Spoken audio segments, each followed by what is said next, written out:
The task of directing American transportation activities in the United Kingdom prior to D-Day was assumed by a young, inexperienced transportation corps. Still in the process of organisation in the United States in the spring of 1942, the Corps' functions and authority were in the formative stage. There was no large pool of officers experienced in transportation matters and no doctrine covering the Corps' responsibilities overseas. A pioneer among overseas theatre organisations, the Transportation Corps in Britain had to gain recognition within the theatre and assume authority over transportation activities formerly handled by the Quartermaster Corps and the Corps of Engineers. Within the theatre services of supply, the Transportation Corps' authority had to be defined vis-à-vis territorial base section commands. Moreover, relations had to be worked out with British transportation agencies. By an evolutionary process, the Transportation Corps had to grow from a small handful of officers and enlisted men into an effective organisation. Against a shifting strategic background, US military observers were sent to Britain in 1940, and in March of the following year, Congress enacted legislation extending Lend-Lease aid to the British. Joint staff discussions between American and British military authorities were initiated early in 1941. At these meetings, the decision was made that should the United States become involved in the war, the major emphasis would first be placed on the defeat of Germany. Southampton was to become the principal US port. In peacetime, a thriving passenger port and a familiar gateway for visitors to the British Isles, it had suffered severely from enemy bombing in 1940. As a result, the port had remained idle for some time, yet despite the considerable damage, Southampton remained one of the best ports in England, with ample deep water and a relatively small tidal range, allowing ships to berth at almost any time of the day.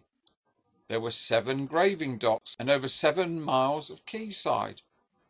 To British officials, the port seemed too vulnerable to be used as a base for operations, but to American eyes, ideal for the Armada. After Dunkirk, the port was closed to all commercial traffic, and the quayside remained desolate for almost 2 years. Yet on the 26th of January 1943, the docks were notified of the impending arrival of 3 ocean-going steamers carrying timber, foodstuffs, and mixed consignments. On the 6th of February, the first 2 Lend-Lease vessels arrived, and on the 2nd of March, 36,684 tons were discharged. On the 13th of April, record tonnage for a single day of 4,000 tons and 5,000 tons the following day. Later in the month, the dock manager's diary records that the port continued to make good progress generally, and the proposal to send these ships to Southampton fully justified. A little under a month later, the docks were virtually working to full capacity.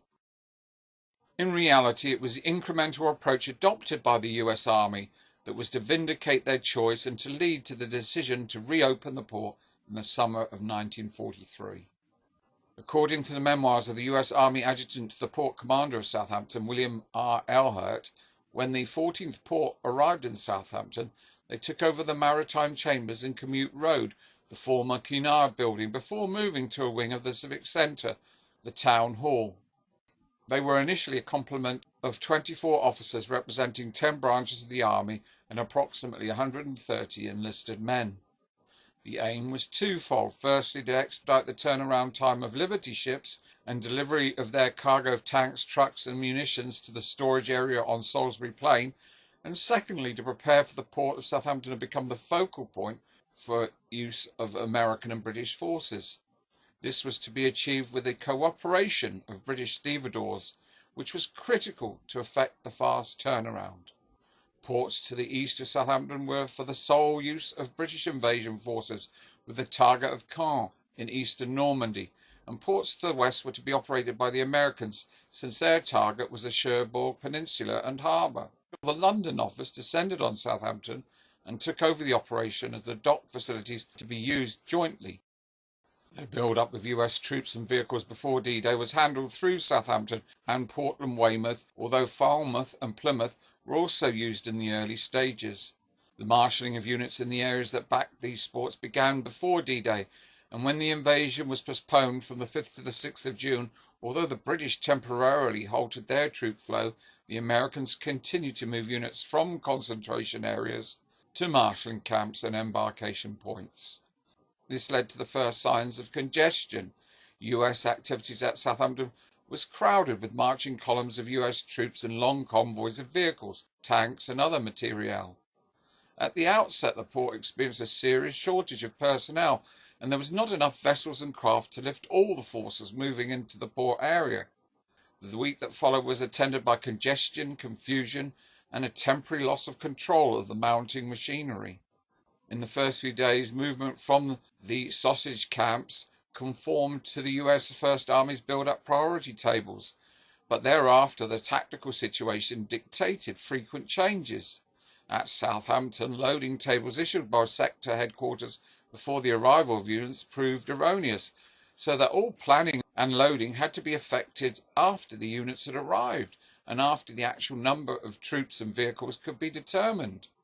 To overcome the problem, on the 9th of June, BUCO, the Build-Up and Control Organisation, ordered the loading of units on vessels as rapidly as possible, regardless of priority, and directed the temporary curtailment of movements into the marshalling camps behind Southampton.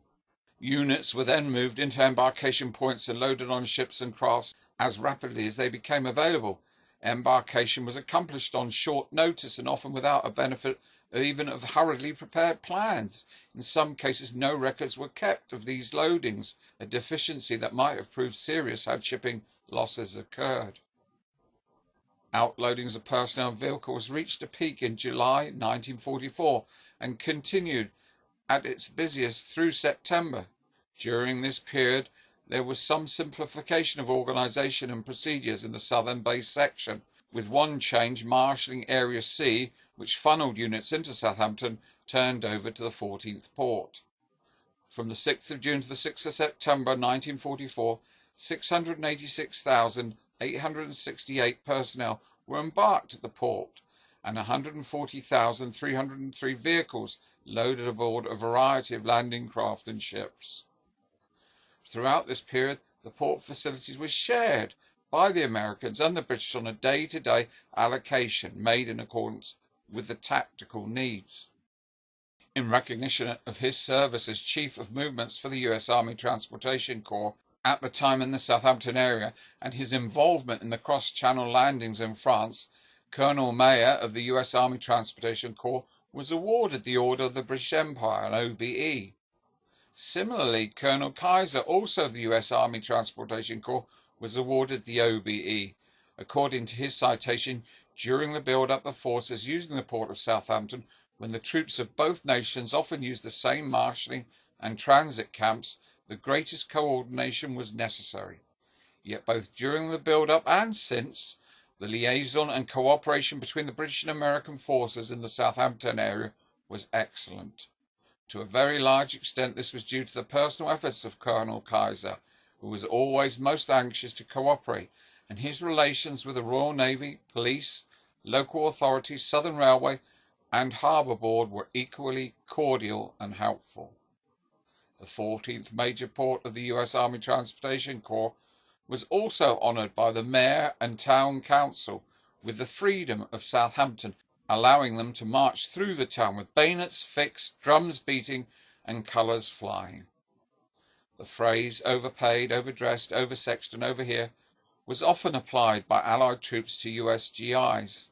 However, the task of directing transportation activities in the United Kingdom was assumed by a young, inexperienced transportation corps, with no large pool of experienced officers and no doctrine covering the Corps' responsibilities overseas. Yet without the efforts of these Americans there could be no Second Front, and it follows no D-Day and no liberation of Europe, at least at that time. That embarked 2 million men from Southampton to the continent between D-Day and VE Day. And now, with full honours, the march begins. Bayonets fixed, drums beating, and colours flying.